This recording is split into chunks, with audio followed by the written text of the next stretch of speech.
Hello, and welcome back to the Feel Podcast. Today we have Listening to the Wisdom of Our Body with Jen Aks. Today's ways to engage include when a relationship ends, what's your perspective? Do you vilify it? Do you recognize that it's the end of your season with that person? Or do you try to keep relationships just for the sake of having them? Romantic or otherwise, relationships are not always meant to last forever, and that's okay. We hope this gives you some things to think about as you engage today with this new episode, Listening to the Wisdom of Our Body with Jen Aks. Thanks so much for being with us. Hello, Field Podcast audience. Welcome back. I tripped over those words. Hello, Field Podcast audience. Let me try that again. Welcome back this week. We are so thankful to have you here with us. I've got a new friend here with me today that I met through our good friends at Podmatch. They bring me so many wonderful guests, and some of my best relationships are from my community there. And this week, you're going to get to meet Jen Aks. And Jen's work is an outpouring of her journey. And we're going to get into that as we walk through the talking points. But the lessons that she has for us today are ones that we need to talk about more in terms of, and it's going to tie nicely into this character traits that is so important, because our character traits and who we are and what our strengths are very much tied in today to this conversation. And we don't talk enough about the importance of knowing those and being in touch with those, and the power and the strength that they give us. And this is going to make more sense as we go along. You're probably like, what is she talking about? Stay with me. That was your little tease. This is going to make so much more sense. But Jen describes herself as passionate, committed, dedicated, trustworthy, empowered, and inspired. Jen Aks, welcome to the Feel Podcast.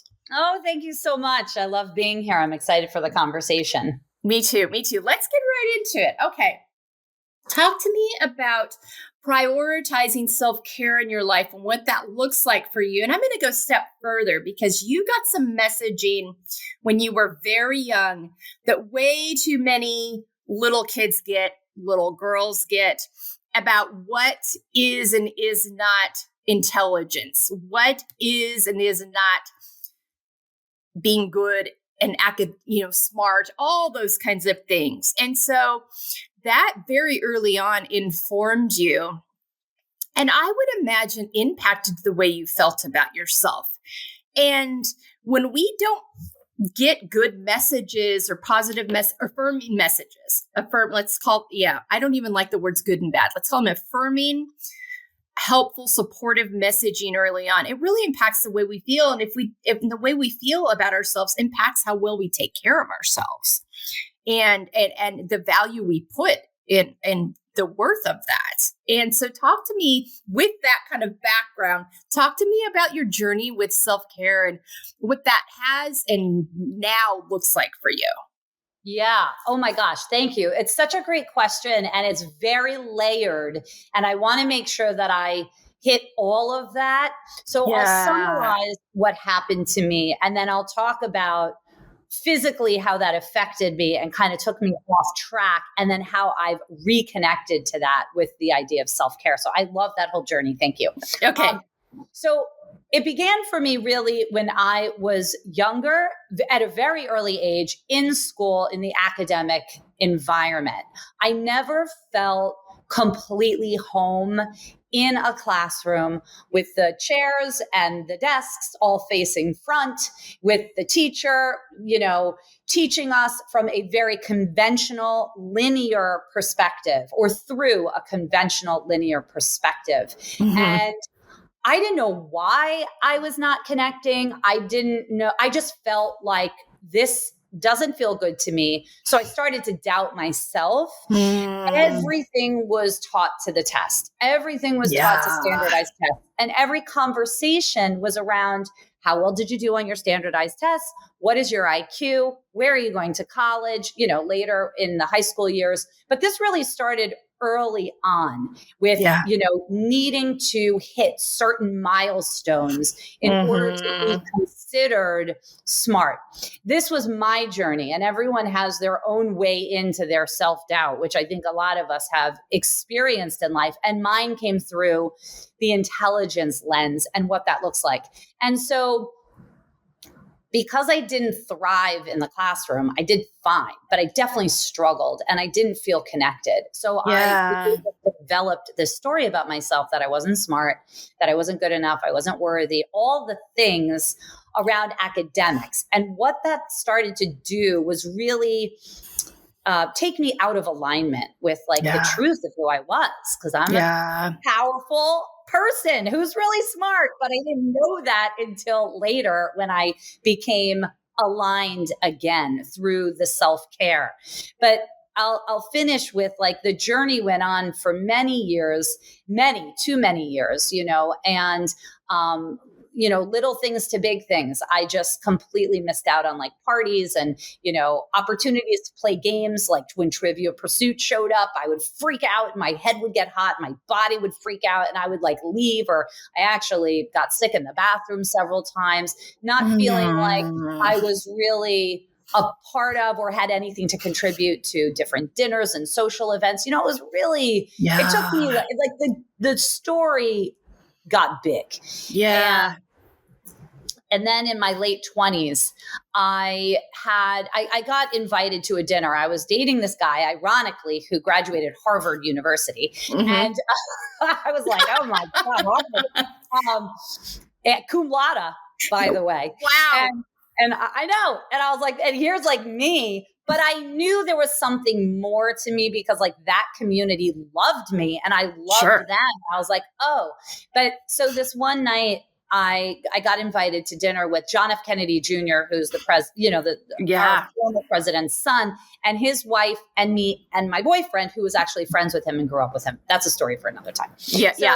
We were invited to this dinner and my whole body completely freaked out. And I just, I got hot in my head, hot in my body. I got nauseous. I was like, absolutely not. I mean, he didn't know what I was dealing with because at the time I never spoke about it. Sure. It was just crippling inside of me. And so, I sent him on his way and basically said you go, I don't feel great. So that's what happened. But it was that night that was really the turning point for me because I was so ashamed and so low. And I this is this is just a visual that I'm going to give you, but I was in my shower because that's where I find a lot of reconnection and calm. So I was in my shower at this moment that I wasn't calm and I was curled up in a ball and I just felt so low. And I was not only naked, physically, but spiritually, emotionally, I just felt stripped to the core, Yeah. And it was just not, but then the moment happened where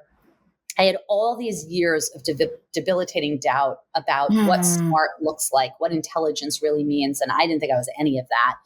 And this energy came around me and above me and basically was how long are you going to allow society to define who you are? You are more. And I didn't know what that meant, but what I can say is I felt this surge in my body to say enough. Yeah. And I got up and I started my journey of self-care and healing.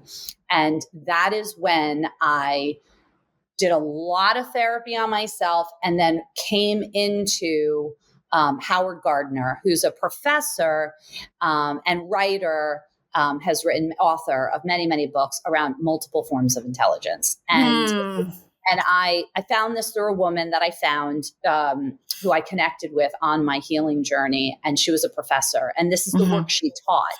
And she introduced me to this. And I was just at first, I was just so overwhelmed with how did I not know that there are multiple forms of intelligence? How did I not know this? And had I known this, my life would have felt a lot different. But I quickly realized that there's probably a lot of other people that feel the same way as I did.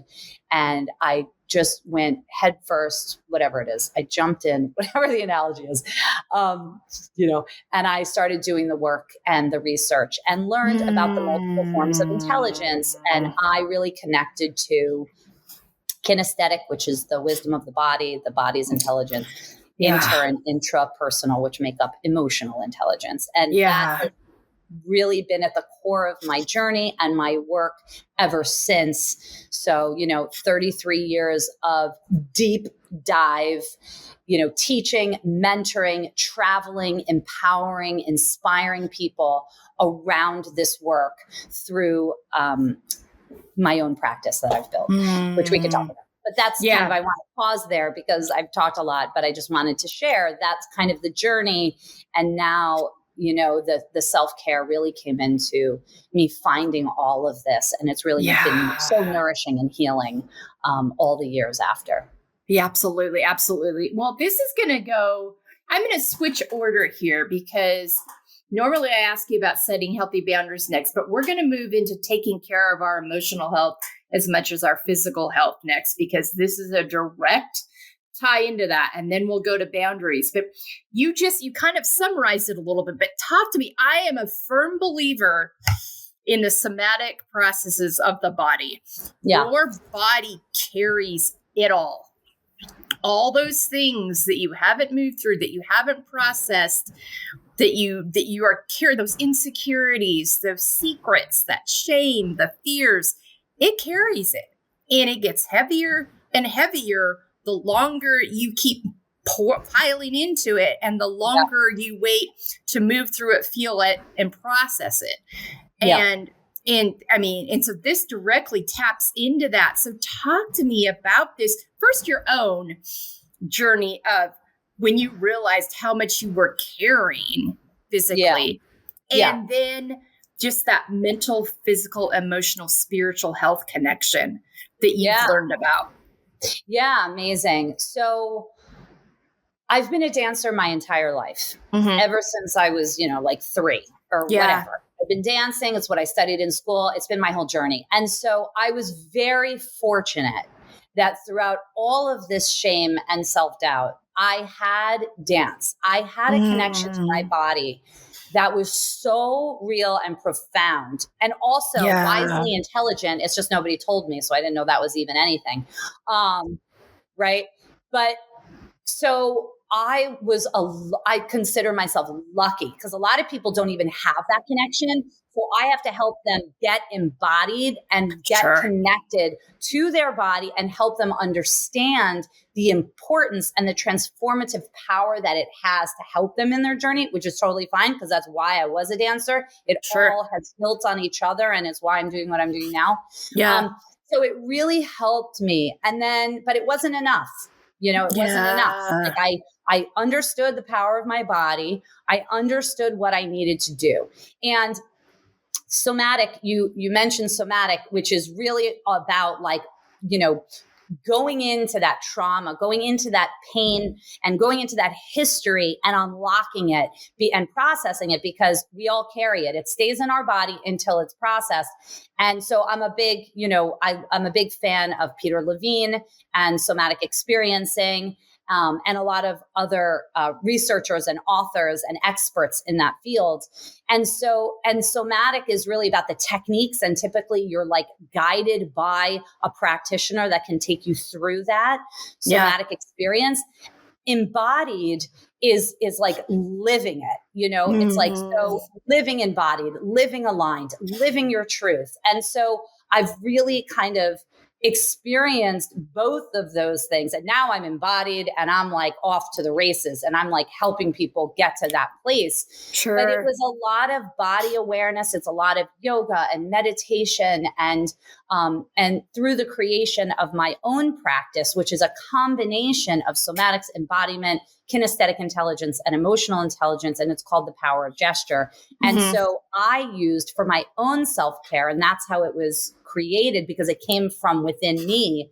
Using our hand, as much as I was a dancer, I wanted to create something for myself that didn't require me to stand up and be fully bodied. And also, I'm just going to say this real quick. I feel like I'm talking so much, but during COVID, I started helping people virtually, and this was very much self-care for myself, and this beautiful offering that started out as an offering, but now has become like a trademark practice. Sure. A lot of people, like I said, don't have that dance entry point. They don't have that connection to their body. So I created something where we were in this frame, and I didn't want them to go far away from me. I wanted to stay connected to their eyes and feel their energy.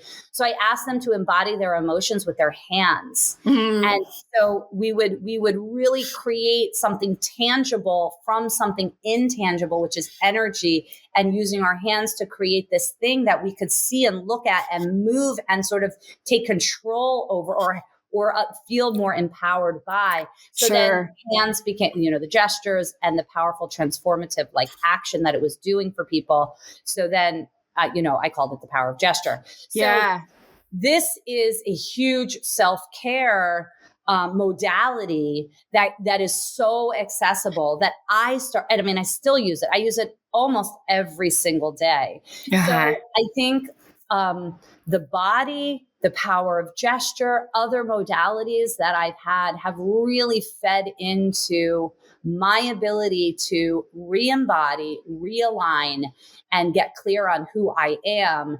And I just think that there's so much power in the body. So when we can really tap into that, it could be so helpful. Did I answer your question?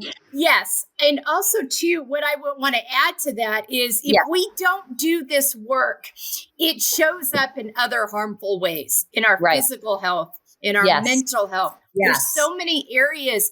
And we talk so much about what intelligence is in regards to the STEM stuff. And those things are important. We need STEM in our life.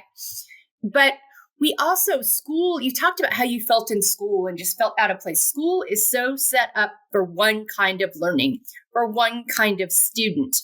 Right. And if you don't fit into that box, then you're labeled other things that are many times not accurate at all. That you just don't fit into the box. So they will decide or send you a message by a different program they might send you to, or resource room they might send you to, that there's something wrong with you. When there's nothing wrong with you at all. It's just a very narrow scope of learning and mindset you don't fit into. And it's all of the different areas of creativity and intelligence aren't elevated and celebrated and put into play. And so we put these college kids out in the world and we haven't talked to them about their emotional intelligence. We haven't talked to them about how to tap into these areas you're talking about.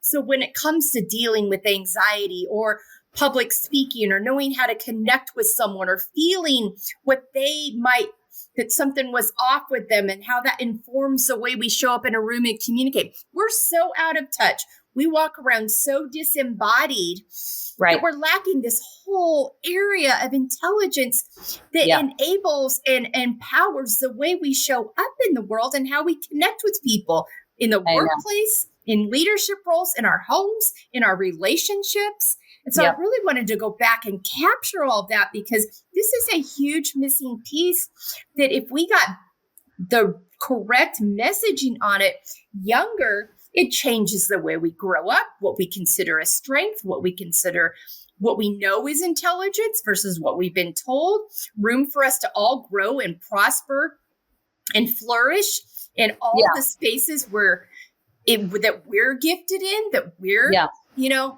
that's put in us and created in us to be. Yeah. And if we all had this, I mean, I know this might sound grandiose, but it changes the world. It changes, it changes the mindset of, what if our leaders had this capacity? What kind of world would we live in? The leader, for me, a big message that I speak about is leadership from within. And when we talk about leaders, we think, leaders in business, running teams, running businesses, all of that is true. And leadership for self, leadership as a parent, leadership in our lives. So the leadership has to come from within. I want to get back to something you were saying. People part of my mission is to educate people about the multiple forms of intelligence, especially the ones that are because my passion is the body. Yeah. Because the wisdom of the body is so available to us if we learn how to listen. Listening to our body, listening to the cues, listening to what we like, what we don't like. Our body truly has all of the answers. And if we can understand kinesthetic intelligence, interpersonal intelligence, which is about understanding others, being able to empathize, being able to have compassion, being able to read a room, and intrapersonal intelligence, which is about the emotional intelligence inside of your own body, being able to navigate yourself, have tools to really listen and process and emote. So combined those two, by the way, is emotional intelligence, which another researcher, journalist, and author, Daniel Goleman, writes about. And these two are really sort of the people that I've leaned on for the research that I have. And I say all this because it's so important for people to know this is a real thing. Because what happens is when we become empowered with this knowledge to know that there's wisdom inside of us, there is so much that we can learn from ourselves. Every single experience, all those traumatic experiences we were talking about that get stored in the body, they're all here to teach us. So once we open up to that intelligence, once we allow the emotions to speak and say, hey, I'm afraid because, hey, I have this worry because, we allow them to speak, they calm down, we take those answers and that guidance, and we then can become so empowered and informed in our lives. And what it does is it allows us to make really tough decisions that are important for us, that might not be the mainstream or might not be approved by others. And that's where this all ties into when you said the world would be a better place. Because this is a long way of saying, when we become embodied and empowered with the knowledge that the wisdom inside of us is our guiding light, we can then know ourselves enough to be open to hear other people. Compassion and empathy heightens. And then we are also then able to really live our lives in the most honest and truthful way, because we value. We learn how to value. Like, we now know that we are intelligent versus me not thinking I was intelligent, for so many years. Imagine if we were armed with this younger to know you are intelligent, and having that confidence, what that could open up. But it's never too late, because, I didn't learn it until late. And I now am in the place that I am, and I've been able to, take some detours in my life and do it, even though it wasn't the popular thing to do it anyway, because I know my value. Yeah. Yes. Thank you for that. That's so good. You rounded that out so well. And you said some things that I'm going to grab onto later, but so good. Thank you so much for that. Talk to me about confidently setting boundaries. And I'm talking about boundaries with your time, your wellness.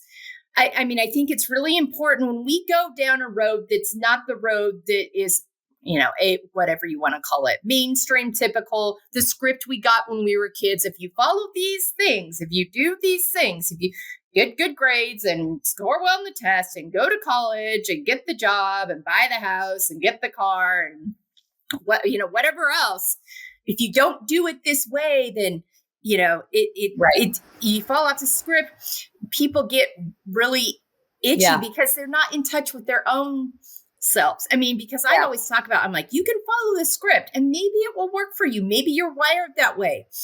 But if the script at all is not feeding into you or authentically made, you're going to feel angsty at some point. And that's your body telling you.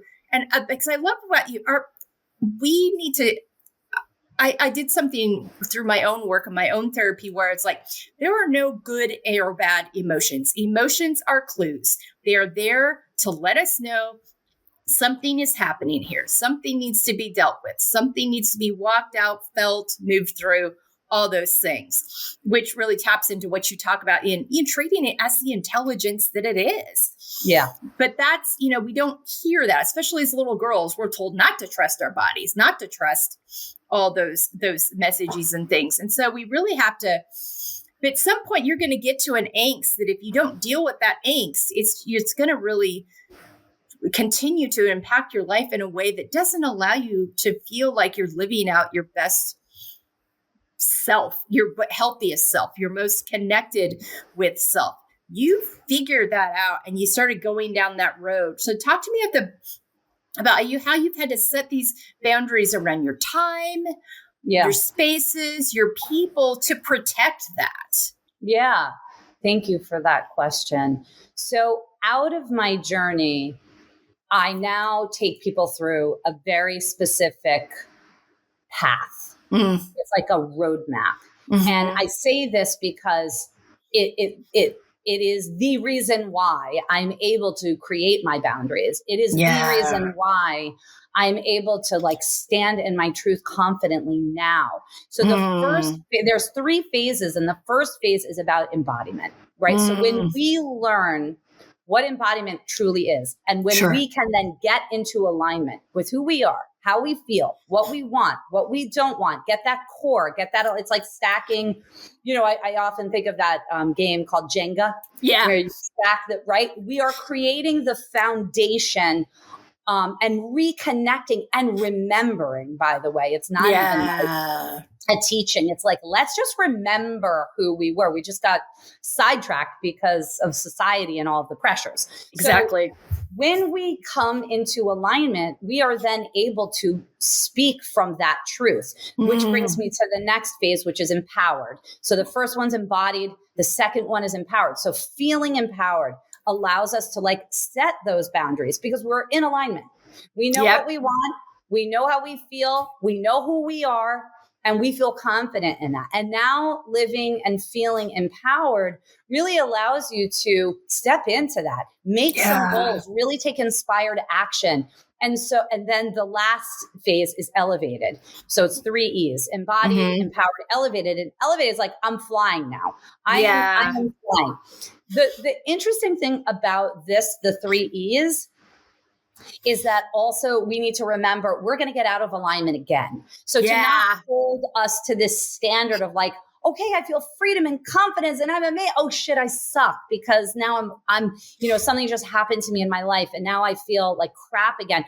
That's just the natural flow. It's a cycle that we go in and out of. And that's a huge part of what I express and want to get in that, when you ask me, what are some of the qualities about me? I'm so passionate. Like I'm really passionate about people giving themselves permission to flow in and out. I might feel empowered today. I feel like misaligned and disembodied tomorrow. And then the next day I'm like living elevated again. They go in order, they go out of order, and it's okay. So how do we create those boundaries? I mean, I think the way I have done it is really to get that embodied part first, to get that foundation and to really spend time there, because sometimes we just jump so far ahead. Oh, I want to be like that. I want to fly like that. I want to live elevated like that before we really go in. And so it takes a lot of courage because looking at that stuff is hard because it's the truth of who you are. And you have to face the realities of how you feel, fearful, anxiety, you've got anxiety, whatever it is. But it's beautiful and it's framed as an invitation to celebrate and learn and become the student of. And that's what these emotions do. They teach us. And so that is truly, I think, how we can create healthy boundaries in our life is to really first start with who am I? Like, what do I really want? Where am I misaligned? Where do I need to get realigned? And identify all of that first. And then we can move into that empowerment. And then we can move into that elevation. Yeah. And it really informs then where you want to put your time, where you want to spend the kind of people you want to be around, the spaces you're willing to give yourself to. Absolutely. Yeah. Really good. All right. You're doing this. Your work embodies this completely, but supporting ourselves and other women in living unapologetically. You work with both men and women, but we're talking about women specifically here. We talked already. Women get a lot of messaging like you got early on. I got my variations of that. So we have to at some point we got to unpack that if we're going to really Yeah. truly live as our authentic selves. And I love how you pointed out that you've really got to start with yourself first. You got to go in on yourself first and get to that space. And that then enables you. I mean, your passion is palpable. I can feel your passion through the screen, but you did that work first so that you could then help others to live unapologetically. When did you realize, when did you get to that point of like, this is I have connected with this. I've found my space. I've found my peace. I have found who I am and where I am. When did that transfer into like, I think I can help other people with this too? Yeah. So first, when that shower moment happened, and then I started doing some therapy, and then I met this professor. Yeah. Once I started really leading into this research, I knew that this was part of a calling that was bigger than me. I wasn't sure what it was, but then I spent, and I'm still in it, 20 years of teaching and mentoring a methodology that I came into. So just, this is very interesting. After my whole like research and understanding and moving towards something, I found an organization that teaches curriculum, academic curriculum through the body, right? Wow. Through the body, through the arts, with music and dance and poetry and all artistic, visual expression. So I found this organization. I dove right into it. I started teaching, and as it's obvious, right? This was the answer to my healing and to helping others, because it's exactly what I needed when I was younger. So I got so passionate about this incredible transformative method that I did not create. It's been around now for 50 years. Yeah. And started by this unbelievable man who passed away a few years ago. But anyhow, impacting thousands and thousands of people around the country and around the globe. I just threw my whole entire self into this method. I mastered it. I taught it. And then now I teach it to different affiliates around the country. Okay. And I knew during that process that I was meant to really empower people with their intelligence and get them to rise and see that their way is the right way, that it's all unique and all individual. And so it was during that process that I knew. And then when COVID hit and I, came into the power of gesture and birthed that process and saw how that was happening so organically and beautifully, I knew that there was this whole, every dot has connected. And I know that the purpose is large. So I just kind of like felt it in my body. You said something else though. I forget exactly, but it made me think of where I really kind of put all of this into action. Not only was by building the power of gesture, but by making honestly, the toughest decision I've ever had to make in my life, which is leaving my 20-year marriage. That was really good. Like, it was a really good, solid marriage. I didn't leave because he cheated or he treated me badly or there was abuse or anything like that. I left because I needed more. And what that more was something that I really wasn't exactly sure about, but I knew I needed. It wasn't anything material because we had a beautiful life. And to honestly walk away from it, a lot of people thought I was nuts. But anyway, I did it and I could do it because I have done the work. I was embodied, I was empowered, and I'm living in this elevated space where I trust myself. I know that my body, and I couldn't honestly even explain why I left, because the more thing was like, it's like I needed something different and I couldn't explain it with words. But because I've done the work, I trusted my body. My body gave me the signals, my emotions, my sensations, the wisdom of the body spoke, and I listened, and I was able to make this choice because of it. And I think that, and it's so hard. It's still hard. It's been 3 years and it's still hard. I still cry. I still am processing, but I did it because I knew my body overrode any logic. any logical, any pressure, anybody saying, you crazy, you nuts, you have this or this, right? So it's not, and again, it's not about leaving a marriage. It's about finding your way inside of a marriage. If you feel like you've gotten lost, we can realign and we can make you happy inside of a marriage, or it's leaving a job, or it's any kind of transition that feels impossible, but it's actually so possible if you're willing to do the work. Yeah. Thank you for that. And thank you for your vulnerability and sharing that, because that really goes into the next two talking points really well. The first one of the importance of coming back to your why and your values and everything you do. And really for you, it goes listening to that. You talked about earlier, your character traits being passionate, committed, dedicated, trustworthy, empowered, inspired. And those, I think, too, are part of your values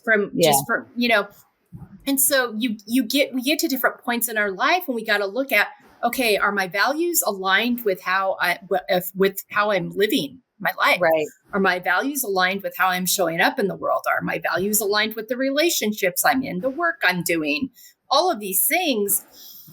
And being able to check ourselves, because I think so many times we're like, well, those are my values and that's what I do. And we don't stop every so often to check in with ourselves to make sure, because you said you started feeling out of alignment. There was nothing technically on the paper wrong in this relationship, but you went and basically checked yourself. And so talk to me about that journey of getting to the point where you trust yourself in this way and trust your values and your why in this way that you're able to make these difficult decisions. Yeah, I really think that, the alternative of not paying attention and listening is to live with such discomfort in your body. Mm-hmm.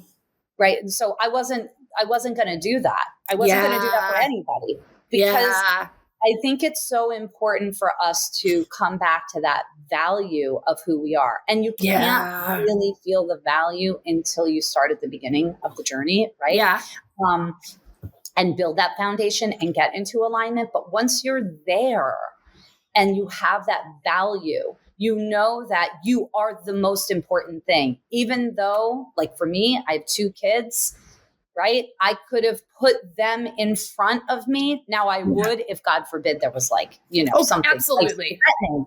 But we're all alive and we're all living our life. And in this case, I had to put myself first. And I don't think that that's an easy thing to do, because again, society says oh, no, your kids are more, it's all these stories and cultural influences. So I think the way in which I was able to do that was because I knew my value. And I think I have a lot of things, there's one, I'm thinking about this, worksheet that I created that I do with my clients. It's very simple. And you can do it right, now. Yeah. It's called the I Did That game. And so you list, I went to NYU. I did that. I, started a coaching business. I did that. In my case, I left a 20-year marriage and that was the hardest thing I ever did. I did that. I went from small things to large things, and to recognize and remember who you are and all you've done. It's so important, because you are truly the only person that knows that. So to constantly, to do, that's part of the work, is having tools that can reflect back to you all of the incredible things you've done and the value that you are. So I feel like I went off a little bit of the question, maybe, or did I? That was perfect. And you really lined out well. And the thing I want to hit on is that so many times, and this goes nicely into living out of our own expectations versus others, which is our next talking point, but women will stay in situations or things at the cost to them.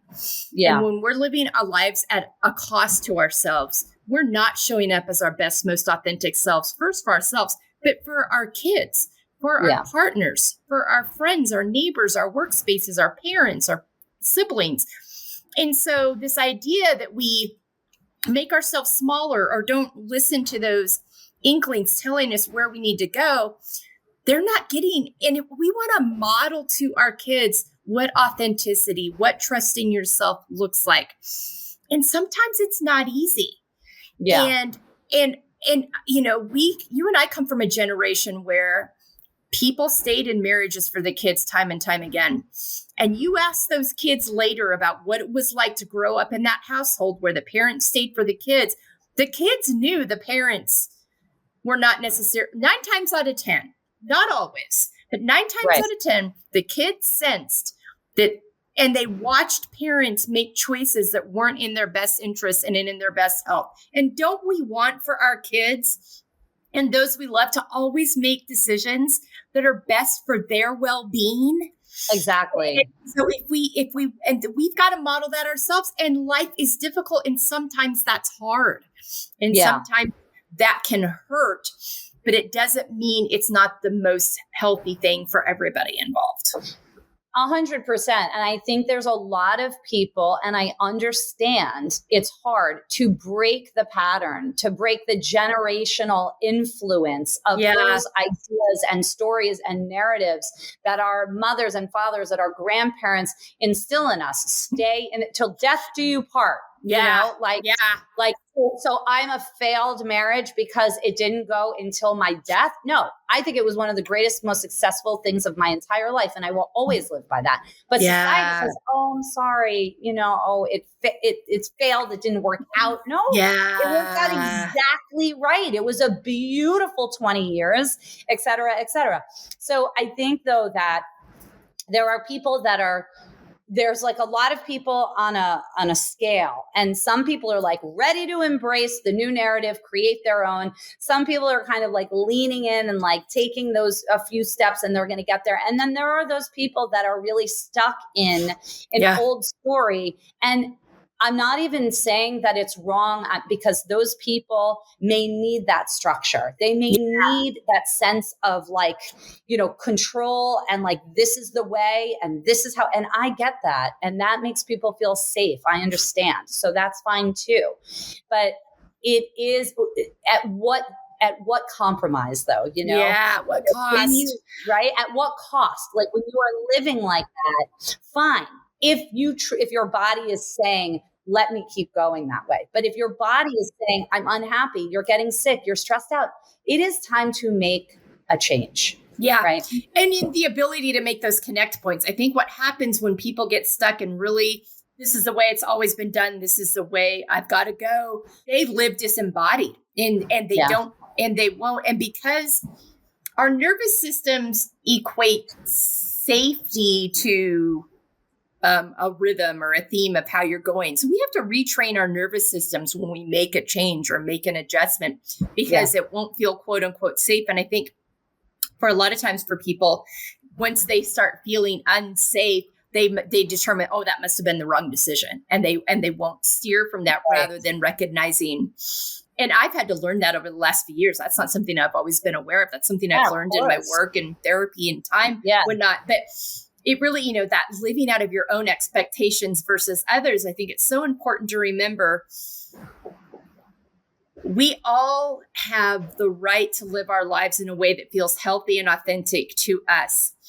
And it's important to remember that to allow others to do the same, as long as no one's like intent harming anyone or hurting or evil. I mean, I'm not talking about those things, but I'm talking about living a life. And I think that it's so important to remember that. And also just the ability to live out of your own expectations versus others. That I think when people aren't able to do that, it's really easy to jump into judgment or jump into finger pointing, because they just don't have that same connection. They don't feel that same freedom. For a bazillion, reasons that they have chosen, but you've been able to navigate that because of the work you've done continually on yourself and how you show up for others as you've gone through this, because you've made some hard decisions along the way, not just with your marriage, but other places along the way where you've gone a different route. Talk to me about just the journey of that and getting like more comfortable with that. The first time you did it where you were still learning to trust yourself versus now, like, I know I'm going to get a lot of pushback on this. I know people think I'm crazy, but I've got enough deposits in the bank that I trust myself to know that this is the direction I've got to go. Yeah. An experience that's coming to me, because it really is a journey. And I'll make one point. I think people need to be able to surrender to the process and be patient. And that's hard. Both of those things are hard. I'm not saying that's easy. But you gotta like to know that there's a light at the end of the tunnel. And to have that faith and that trust is hard to wrap your head around, but it's something that I really help people do by saying, like, in all the experiences and all the people that I've worked with, like, I see it. I see the unfolding, like, just trust yourself, it takes, but you have to kind of see signs along the way that you're making progress. Sure. And it's kind of like when you go to the gym and you're like doing ab work and all of a sudden you start seeing your abs come up and you're like, oh, this is, and then you're like, oh, this is happening. So I'm going to keep going. It's the same exact thing emotionally. And it's hard to see it because it's not tangible or not, so tangible. Yeah. But anyway, one of the things I was thinking about was in the organization that I worked for many years, I got this opportunity to direct what they call the event of the year. And it's a big freaking deal in this world, right? Sure. And a director is chosen to write not only the show and put it on, it's like an off-Broadway show, but to create the curriculum basically for the 50 schools in New York City and the 6,500 children that we serve. Wow. And it's a big deal, Yeah. and the show is like 12 pieces of choreography, a huge orchestra. It's like a whole thing. And in 2019, I was chosen to be that director. And I came up with this idea to teach about voices of change, people all over the world, Gloria Steinem, Nelson Mandela, all these people that have inspired me. And so anyhow, I wrote this show. The point is that I wrote it. And throughout the journey, I doubted myself left, right, and center. I was like, who am I? Like this person that did not do well in school is now creating a curriculum for, children in New York City and teachers to follow and creating this show. And I had a lot of doubt along the way. And you asked a question like, how do you keep that going or like build on that to know that you have what you need to keep going.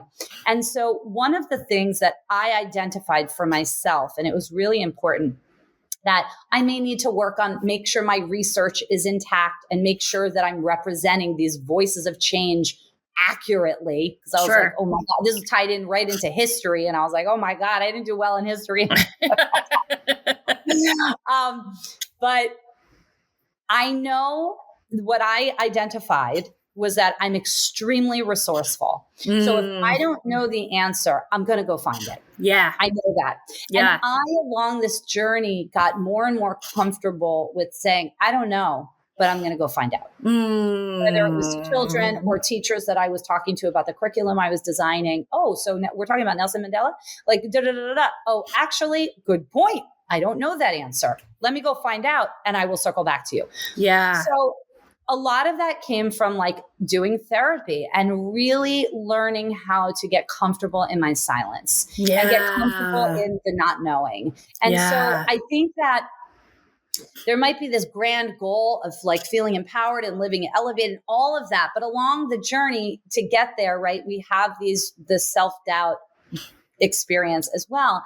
And I think it's important to remember there's other ways in. It might not be that big goal yet, but maybe another goal along the way is recognizing what your strengths are to help you build on that confidence, to get comfortable in the ways in which you were so uncomfortable at one point, and being able to have that openness and know, okay, I'm very resourceful. This is what I'm going to do. This is actually like a superpower of mine. Yeah. And it really helped me push through to the end where the show went on, the curriculum was developed. I can't even tell you what that did for my confidence. Yeah. And, but I was able to push through because I created baby steps along the way that really reassured my value. And I think that is really important for people to do. And there's ways to do that. Like, it's not hard, it's just taking a moment to really sit down and think about yourself.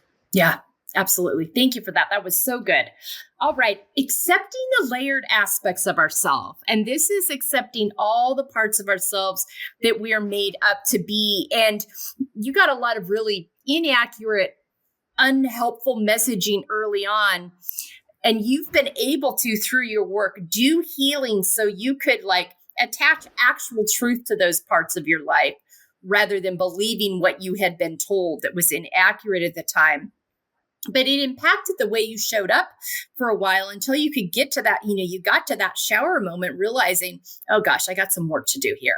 I can't go on living like this, and having to accept all those parts and pieces of ourselves. So talk to me about that layers journey and how this work has impacted your ability to do that. And now you're able to help other people do that as well.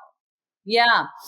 So I mentioned earlier work called IFS, Internal Family Systems. Yeah. And that was founded by Richard Schwartz. And Richard Schwartz really looks at yourself as this internal family system, right? That there's this community inside of you that's supporting you or wants to support you. And he really identifies in a very specific way these parts of who we are.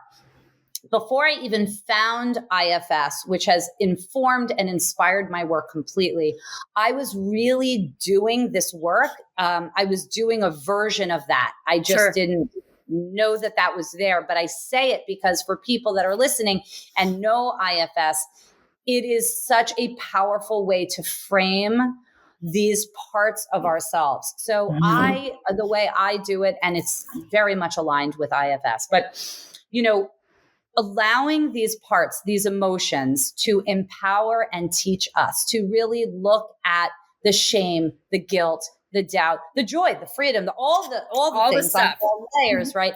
To really tell us who they are and why they're here and what they're supposed to teach us. And so I feel that when we can really isolate, we can start to realize that our doubt is not, or whatever the thing is, it's not all of who we are. It's part of who we are. Yeah. And that's huge because people will walk around, I'm so insecure. I'm an insecure person. I'm a doubtful, I'm unworthy. All these really large statements, as opposed to there's a part of me that doesn't feel worthy. There's a part of me that doesn't feel smart. So when we frame it like that, it lessens the load of this heaviness because we blanket it by this one identity.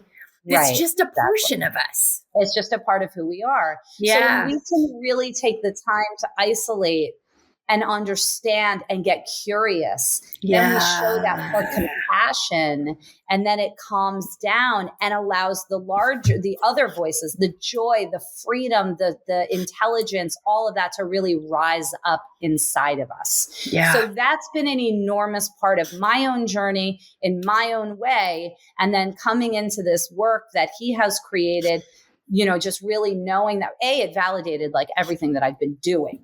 Exactly. Because his work is so renowned and beautiful and so many people align with it. And also it just kind of gives a nice framework to it. So I think that's really at the crux, to not think that, these parts take you over, that it just, you're multi-layered, and to really, and also to remember that we're older now. So when we're looking back at those parts, when we're looking back at the core of those parts, we're looking through a new lens. We're not looking to relive the pain. We're looking Exactly. to understand it and witness it and get curious about it and Yep. uplift it and acknowledge it, all of these things. Because I think people get so afraid of remembering and going back to the root of why they may feel the way they feel or act the way they act, because they don't want to relive that shit. Who Yeah, wants exactly. to? Yeah. But They don't this want to isn't re-traumatize themselves. Exactly. Yeah. Exactly. So when they know it's a safe place to Yeah. explore with this new lens, I think people can come into a place of calm about these parts of that make up the total of who they are. Yeah, absolutely. The most important thing I have learned in the last 5 years is getting curious rather than judgmental, starting with myself and flipping. Anytime I'm feeling judgmental about myself or any situation, getting curious instead. Yeah. And like I said, I'm still working it out. I don't always remember it in all scenarios, but yes, but that has been a huge game changer for me. But thank you for that. That was so good. Thank you so much. All right. In Living Out Feel, Finding Empowerment, Embracing Layers, the acronym for our podcast, which you fit so well into because this is how you live. Talk to me about, and I'll say this, and then I want to say one other thing because I think it's really important to touch on this too. Talk to me about the effect that this has had on your relationship with yourself, as well as the quality of your relationships. But before you answer that, you said something so important earlier. So many times, especially marriages, we treat relationships as something that have to be forever. And sometimes they are. But just because they aren't doesn't mean they weren't a success. It doesn't mean they didn't have a wonderful season. And so I think getting past this idea that relationships, just because a relationship doesn't last forever, doesn't mean it was a bad thing, a failure, or whatever. So you've framed that and talked about that so well. But talk to me about how this overriding, this living this way has had that impact. You've really touched on this, but so kind of a summary of how this continues to impact your relationship with yourself as well as your relationship with others. Yeah, I mean, I really feel like I live from the inside out. You know, I don't really care about outside influences anymore. I mean, I care, know, but I have a resiliency that feels so good. So my choices are clear and my boundaries are clear and my friendships are clear. You know, it's very clear. Now, I go through the cycle. I get off balance. I go into embodied phase. I got to get into empowered phase. I got into elevated. You know, I have that cycle. But I'm stronger. I'm more resilient and I can bounce back quicker. Yeah. You know, it really, I show up. I show up as me in every way I feel. And I don't really think about, I trust myself and how I move through life. I'm not going to be ever like disrespectful or rude or anything like that. Sure. I'm always going to be like aware of my surroundings, but I show up as me and I trust me, you know, and it feels so good to know yourself so well that these outside influences just don't have the power that they used to. Yeah. And it feels so damn good. It does. Yeah. And I want, you know, everyone to feel it because it's possible. Yeah, it is. It's so freeing. Possible. Yeah, it's so freeing. Thank you for that. So, and when you show up, when you're that in touch with yourself, empathy comes naturally because you've shown empathy to yourself in this process. And so it comes naturally to show it to others. So you're always going to show up with that in mind as you're showing up authentically, which takes away, because so many people, there's still so many narratives out there about how we take care of ourselves and prioritizing our wellness is selfish. And it's like, no.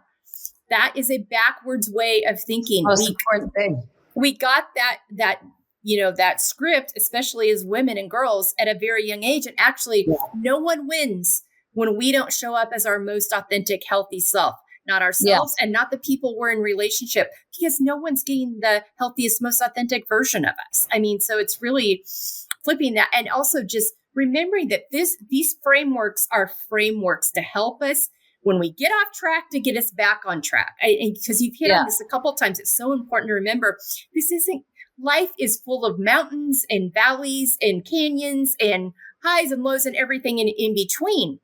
So seasons are going to change. Circumstances are going to change. Some we expect, some we don't.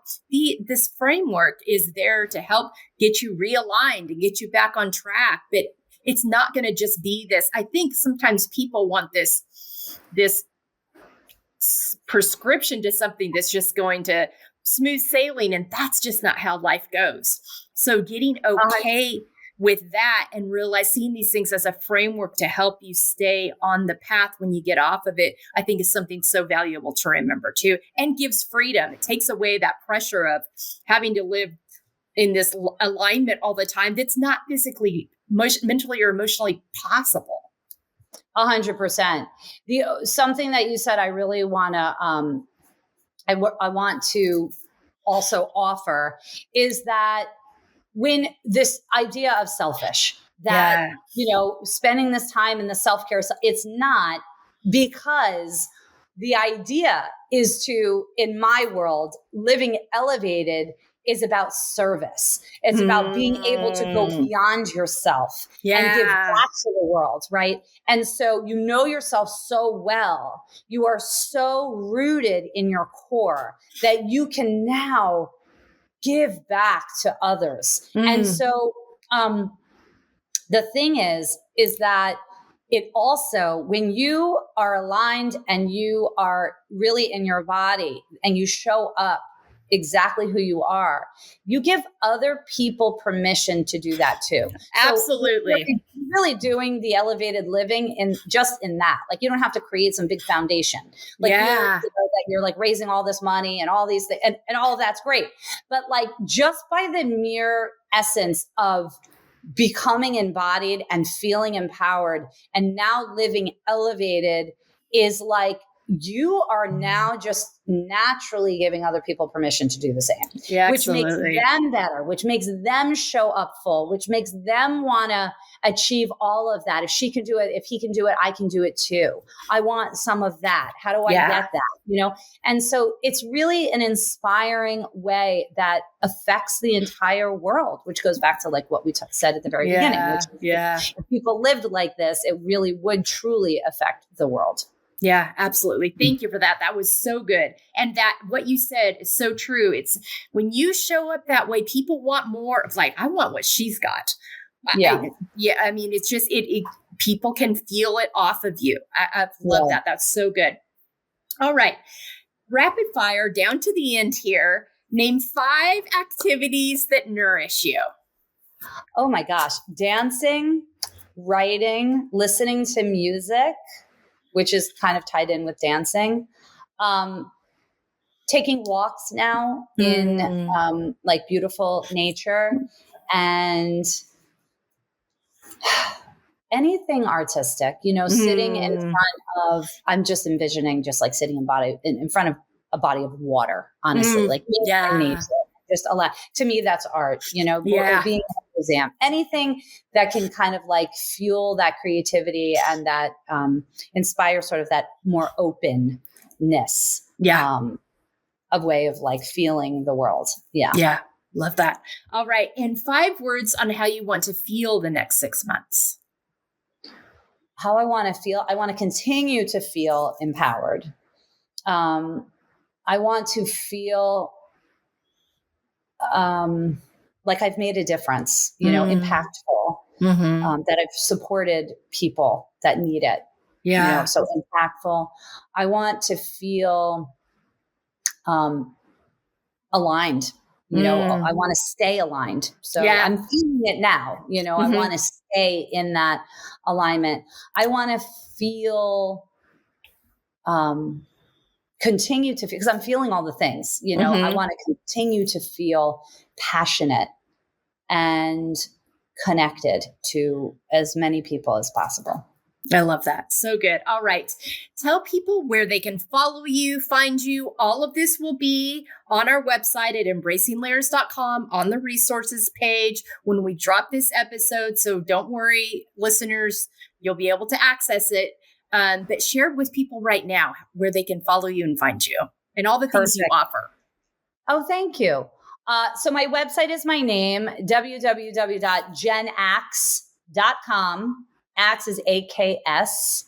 And then on Instagram is where I show up mostly on social media, and it's at Jen_Aks. And then, I'm on Facebook and LinkedIn, but I don't live there so often. So I think Instagram is the best way. My website is the best way. Always reach out to me with an email or a DM or anything. I always get back to anybody that reaches out to me. What am I offering? So every Tuesday at 10 and Wednesday at 12, I have a free 30-minute class, virtual, that gives people an experience with the power of gesture. So it's a really great way to experience it and see if you like it, see if it aligns with your body. So that's that. You can find that on Instagram in the bio. There's one of those links, or you can go to my website. But it's, in my website, actually on the first page, it does say try a free class. Okay. So there's that. And I am actually I'm writing a book, and it's going to be done. I've been writing it for 2.5 years, and it's going to be completed and published, I'm hoping, and I believe by the end of this year. Nice. And so I am going to be doing a virtual cohort, and I'm only going to have maybe 8, maybe 10, but I think 8 women that I can teach my book to. And it takes them on the journey of embodied, empowered, and elevated. And it's the path, and it's one time only that I'm doing this, because then the book is going to be done. And then all the coaching and, the programming and everything is going to be developed from that. Sure. But it's going to be a beautiful opportunity for people to experience all of the transformation that I can provide, all of the worksheets, and I'm just going to pour my heart and soul into this thing. So I'm really, really excited about that. So if anyone's interested in that, I haven't even put it out there yet, but it's going to start probably the end of February or early March. Okay. And you hear this and you're interested, absolutely reach out to me, and I would love to talk to you about it. Okay, great. All right. Thank you so much for that. Jen, thank you for your time today, for your wisdom. Gosh, this was just a treasure trove of information, such great resources for our audience listeners. Again, embracinglayers.com, where you can find all this information on Jen on the resources page. And go back, listen to this episode, take notes, but know that you're worthy of living this way. I know that so many of these things that we hear, especially when we're growing up as kids, we attach truth to them because a teacher, a parent, someone, that we look up to said these things to us. That doesn't mean they're true. So go back, unpack. Feeling, processing, moving through these things is so important. You don't need to carry these things with you. And Jen provides a roadmap on how you can do this in a way that allows you to really we don't live embodied in general. We live so disassociated from ourselves by and large. And this opens up an avenue and a door to not do that, to live better, to live healthier and more in alignment with who we are created to be. So thank you so much for how you show up in the world, for these tools, and for being with me today. Thank you for having me. Absolutely. Take good care of yourselves this week, listeners, and do something good for yourself this week, and tap into that. Know that you're worth it. Take good care. We'll see you next week. Bye. Hello, Melissa Crook here. Thank you so much for joining us on the Feel podcast today, Finding Empowerment, Embracing Layers. I hope you found today's framework and resources supportive and informative. To learn more about all that we offer here at the Embracing Layers Network, visit embracinglayers.com. You can go to our contact form to schedule me as a speaker for your next conference, workshop, or seminar. You can go to our book page to order our book that Jessica Garrison, our wonderful and talented writer and author, authored with my support. and engage with this framework in written form with your journal or in a book club with other women, inviting them on this journey with you. You can look at our resources page for all of the helpful and insightful resources our guests offer and share. You can find the schedule for our weekly Together We Feel women's panel conversations that we're holding each Monday on our YouTube channel. And you can find the links to all the spaces and places you can follow, engage with us on social media, and join our engagements that are happening on our Substack site.